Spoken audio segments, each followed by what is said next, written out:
在日新闻来看高雄的消息，因为疫情影响，高雄市无障碍之家目前拢禁止访客来看因，今仔无多互因转去甲这个厝内人团圆，为了一解思念之情，开放视讯的探亲。住伫无障碍之家这个小辉看到义母另外一边的老母呢，一直哭。也后要过生日的小明呢，虽然讲今年无多转去过生日，真失望，也毋过看到因老爸讲呢，讲会送坚果来，伊嘛是真感动。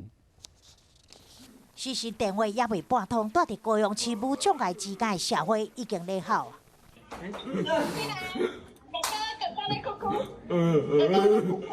一看到妈妈搁嚎愈大声，已经1个月无见面啦。你还记得你什么时候生日吗？记得。另外，这位这个月初4特别过生日的小明，伊原本真期待当转去厝，甲厝内人做伙过生日，不过即摆敢来当透过视讯。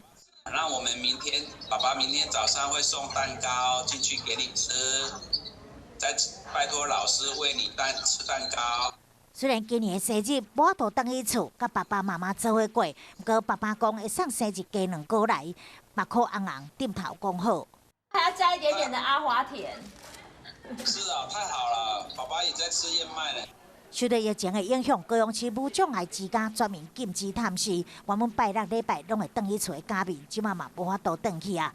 非常时期，虽然短时间内大家无法度团圆，但是透过视讯，会当甲厝内人开讲，了解彼此的状况，家属嘛会当比较较安心。